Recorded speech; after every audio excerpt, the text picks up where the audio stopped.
राष्ट्रीय स्वयंसेवक संघ के संघ प्रमुख मोहन भागवत ने कहा, हिंदू होने का मतलब दूसरों का विरोध करना नहीं, सबको अपनाना है।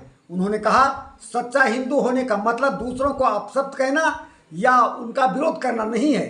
हिंदू धर्म का सार सबको गले लगाना है, ना कि आपस में लड़ाई झगड़ा करना। कट्टर हिंदू होने का मतलब दूसरों का विरोध करना कतई नहीं हो सकता।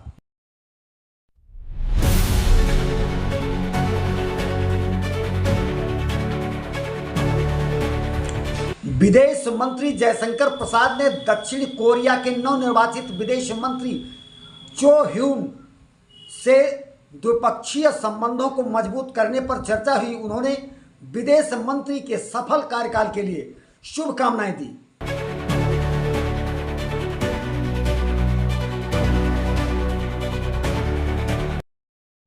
लंदन में एक व्यावसायिक प्रतिष्ठान में चाकूबाजी की दुर्घटना में एक व्यक्ति की मौत और 2 अन्य घायल हो गए, जिनको इलाज के लिए अस्पताल में भर्ती कराया गया है।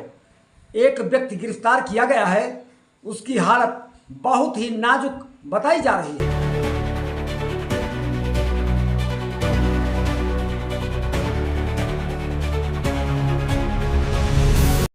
जगदीप धनखड़ के इस्तीफे के बाद बढ़ी बीजेपी की मुसीबतें।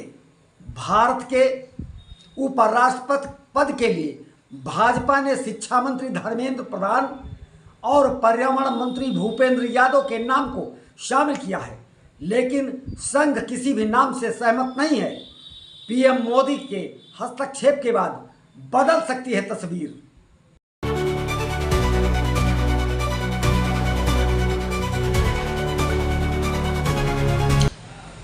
जम्मू कश्मीर में ऑपरेशन महादेव के दौरान मारे गए आतंकी मूसा सुलेमानी के पास से M4 कार्बाइन बरामद हुई है, जो एक ऑटोमेटिक राइफल है जिसे अमेरिका की कॉम्पैक्ट कंबाइटर राइफल कहते हैं। 1 मिनट में 900 राउंड निकालने की क्षमता विद्यमान।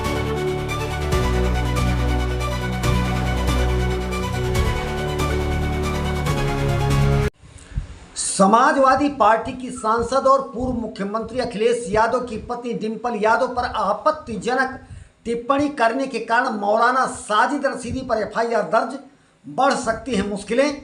उन्होंने डिंपल यादव के पहनावे के लेकर नंगा शब्द का प्रयोग किया था। मौलाना रशीदी ने कहा, नंगा शब्द आपत्तिजनक नहीं है।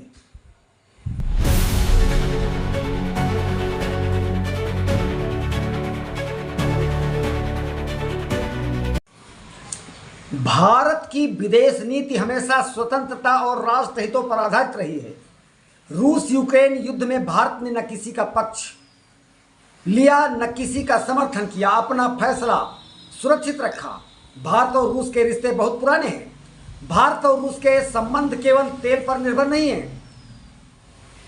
दोरई स्वामी ने बताया, जब भारत को हथियारों की सबसे अधिक जरूरत थी, उस समय पश्चिमी देशों ने भारत को हथियार देने से इनकार कर दिया था और पड़ोसी देशों को हथियार बेचकर भारत का संतुलन बिगाड़ने का प्रयास कर रहा था। उस समय रूस हमारे साथ खड़ा था। नाटो को भारत ने दिया करारा जवाब।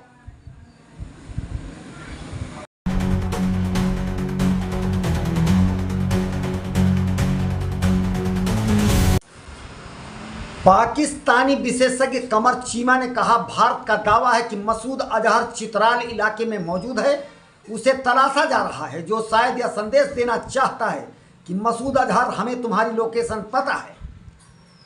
मसूद अजहर, हम तुम्हें खोज रहे हैं। भारत इस बार अजहर पर ऐसा हमला करेगा कि दुनिया को संदेश मिले, हमने कोई सैन्य लक्ष्य नहीं बल्कि आतंकवादी को निशाना बनाया। लेकिन इस बार पाकिस्तान वायुसेना ने अलग योजना बनाई है, जिसे मैं अभी सार्वजनिक नहीं करना चाहता। भारत के CDS अनिल चौहान ने कहा, पाकिस्तान की हरकत का करारा जवाब देने के लिए भारत तैयार है।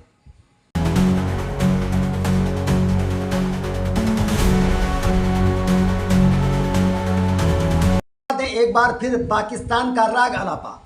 उन्होंने जम्मू कश्मीर के दीर्घकालिक मुद्दों के समाधान के लिए सार्थक सुलह संवाद करने का आग्रह किया। उन्होंने केंद्र सरकार की नीतियों की आलोचना की और कहा, जम्मू कश्मीर के बिना भारत की नीतियां क्या है। दशकों से संघर्ष ने कष्ट ही दिए हैं।